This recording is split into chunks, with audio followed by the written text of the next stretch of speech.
My name is Baby Zeke. If you don't know me, I'm a baby zombie. When I first spawned, I thought I was a pathetic weakling, but with the help of a zombie mentor named Zeb and a friendly chicken named Harold, I became a mighty chicken jockey. I have written about my journey in my autobiography entitled Baby Zeke, The Diary of a Chicken Jockey. Normally, I'm fighting bad guys, griefers, and assorted nefarious mobs. But today, I want to tell you about a missing cookie. About a week ago, I woke up with a big smile on my undead face. I don't smile too often, my teeth might fall out. Anyway, I was smiling because it was my chicken Harold's birthday. The bond between a chicken and his baby zombie jockey is stronger than most people can imagine. Because it was his birthday, I had wanted to do something special for him. It took me a while to figure out what to do, but then I remembered how much Harold loves cookies. With that in mind, for the past few weeks I've been gathering supplies to bake him the largest cookie in the history of the overworld. In order for the cookie to be a surprise, I waited until Harold and Bob, another chicken who was Harold's best friend, had left to visit one of their chicken friends. I had just started mixing the cookie dough when my roommate, Otis, a baby zombie pigman who was also Bob's jockey, entered the kitchen. As you may know, zombie pigmen have all been removed by the recent Nether update, but Otis found a way to survive and not to spawn. "What are you doing?" asked Otis, his voice suspicious and gruff as usual. "I'm baking a birthday cookie for Harold, but you need to keep it a secret. I want it to be a surprise. Chickens don't care about birthdays. Just get him a bag of wheat or something." I shook my head. "Just because you don't treat your steed, Bob, like your friend, doesn't mean I will take my steed for granted." Otis grunted and sat down in a chair. "Whatever." I looked at Otis and squinted my eyes. I knew he was going to ruin my surprise. I snarled a bit. "You better keep this a secret. I want to give this cookie to Harold when he and Bob return later today. Don't tell him about it. You got me?" "Bah, don't worry about it." Otis stood up and walked out the front door. I had no idea what he was going to do. I'll probably practice his two-handed sword technique. Lately been trying to become a more technical warrior rather than a brute force brawler. After I baked and cooled the gigantic cookie, I turned it on its edge and rolled it into my room. It was too big for me to carry with my tiny baby zombie arms. I rolled it behind a wall of storage chests so that even if Harold came into my room before I had a chance to give him the cookie, he would not be able to see it. The rest of the day I stayed close to my house. I wanted to be there when Harold and Bob returned so that I could give Harold his surprise. I sat on the front porch and watched the world go by, bouncing my leg to let out some of my nervous energy. A few bees buzzed among my crops. I could hear fish jumping in the pond a short distance from our house. A bat and a flock of parrots flapped by. Our herd of cows mooed in the nearby corral. By mid-afternoon, Otis returned from wherever he had been. "Are the chickens back yet?" he asked gruffly. I shook my head. "I've just been here by myself since you left." Otis nodded his head. "Good for you. What are we going to eat for Harold's birthday dinner?" I thought we would have all of the foods that he likes: wheat, bread, and watermelon. Otis made a face like he was going to be sick. "What about some steak? Or better yet, rotten steak?" I shook my head. "You can make that for yourself if you really want it. Today is about Harold and what he wants." "Bah," said Otis as he went inside the house. "I'm going to take a nap." A couple hours later, I saw Harold and Bob trotting up the path to our house. They looked very happy. I stood up from my chair on the porch and waved. "How was your birthday visit with your friends?" Bob smiled. "Fun." "It sure was," said Harold.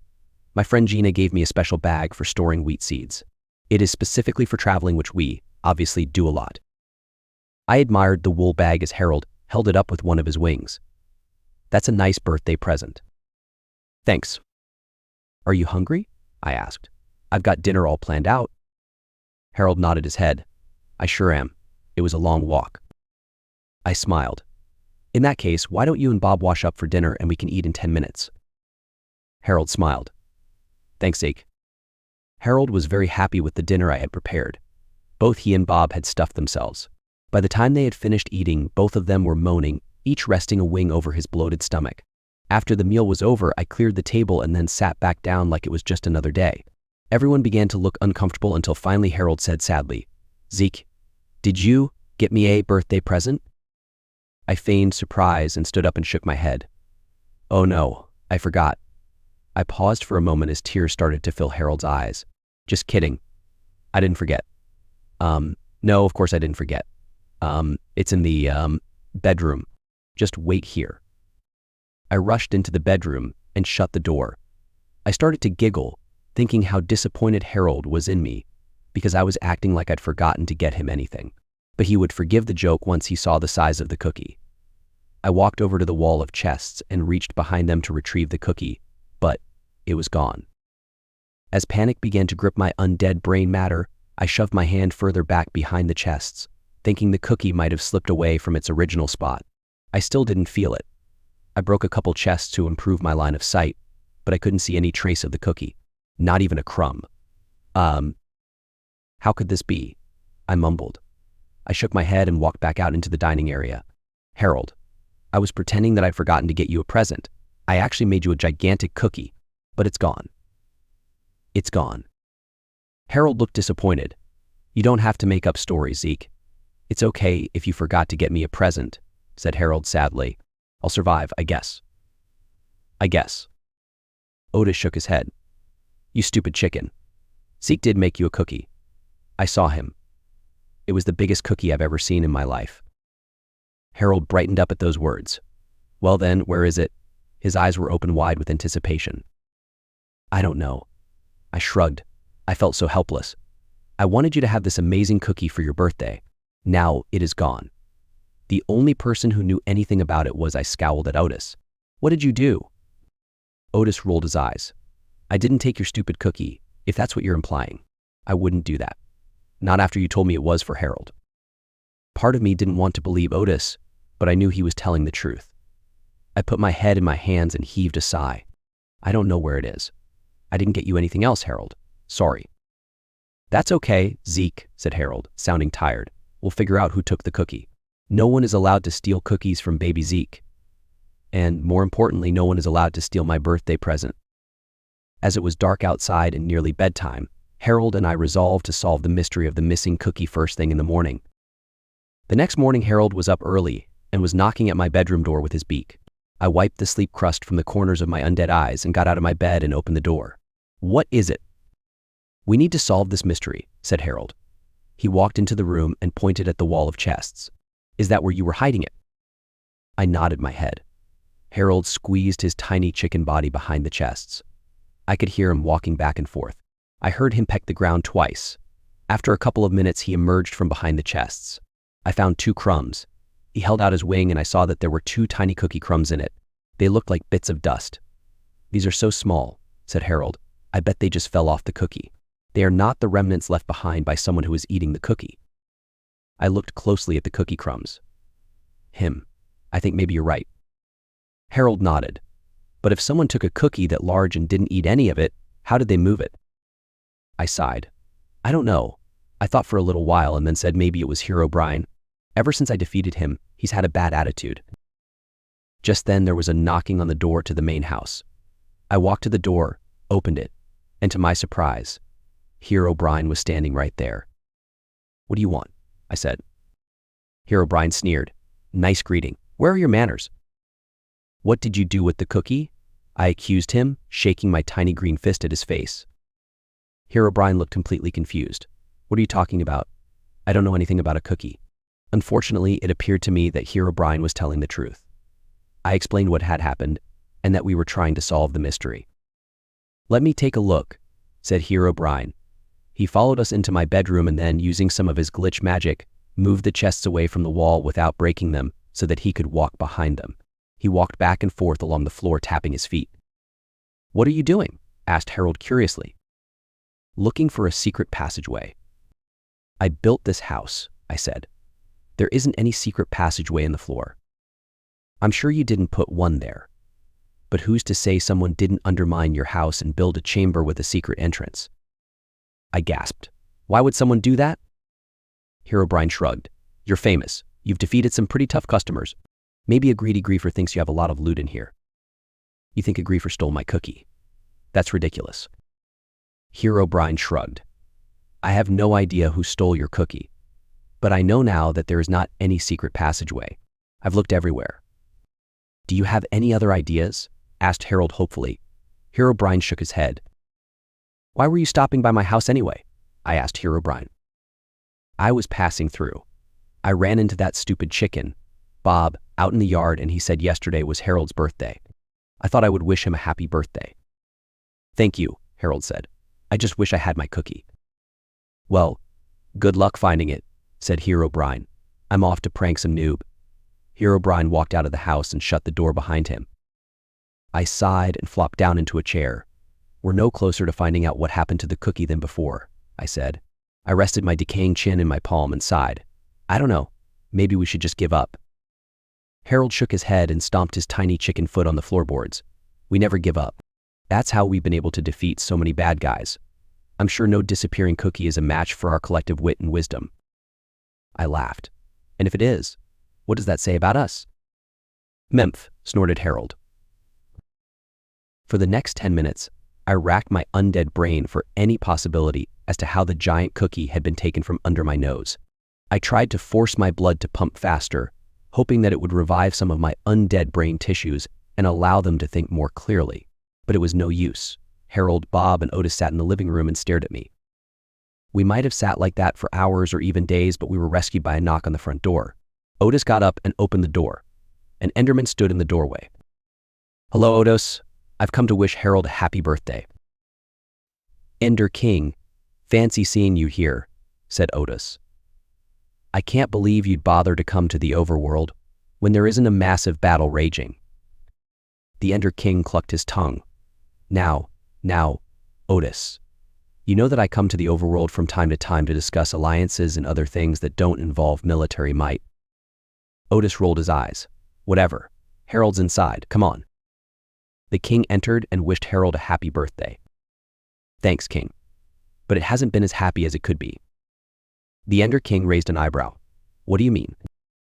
Harold sighed. Well, Zeke made me a gigantic cookie for my birthday and then he hid it in his room. And now it's gone. We have no idea who took it or why. The Ender King shook his head sadly. That's distressing. He looked at me. What do you think, Zeke?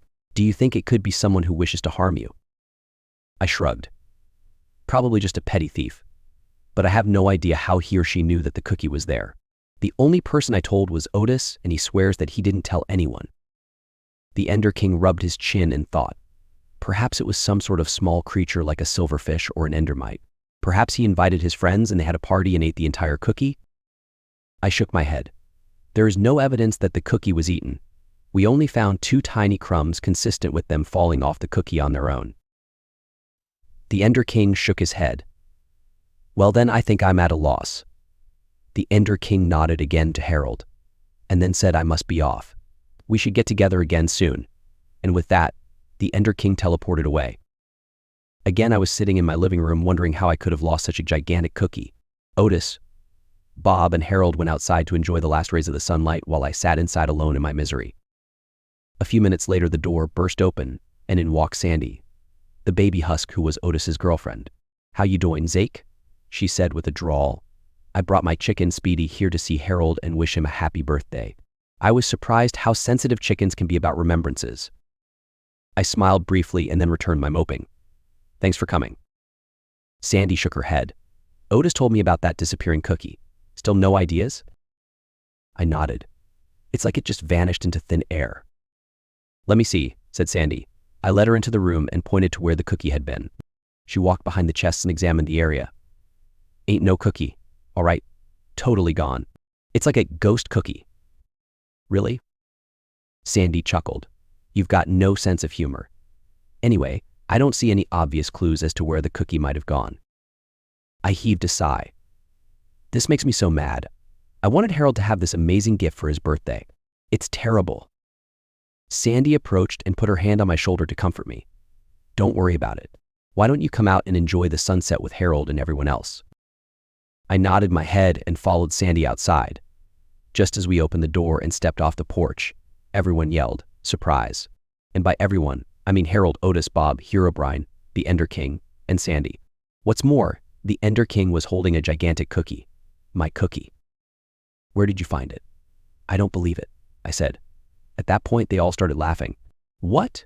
Why are you laughing at me? Harold waddled up to me. Because the missing cookie was my birthday present. I wanted to prank you. I looked at Harold and then looked up at everyone else. They were still smiling and laughing. I looked back down at Harold. You wanted to prank me. How did you know I was making you a cookie? Harold shook his head. I didn't. But after you told Otis, he came up with the idea for the prank. I looked at Otis and squinted my eyes at him with hatred. How could you? Get over it, said Otis. Harold wanted a prank for a birthday present more than your cookie. I crossed my arms in front of my chest. Fine then. How did you get rid of the cookie in the first place? The Ender King cleared his throat. You may have heard of something called teleportation? You took it. Traitor. This accusation sent everyone into another fit of laughter. The Ender King tried to calm me down. Now, Zeke, I just teleported into your room, grabbed the cookie, and teleported out. I hid it in a nearby cave where no harm would come to the cookie. Even though Harold wanted to prank you, he did make sure that I kept the cookie safe. Harold put his wing on my hand. Sorry you got upset, Zeke. But it was funny watching you flail around trying to figure out where the cookie went. It was the best birthday ever. I looked down at my noble steed, and even though I was still a little upset, I smiled. Happy birthday, then. I guess we can say that the case of the missing cookie has been officially solved. The end.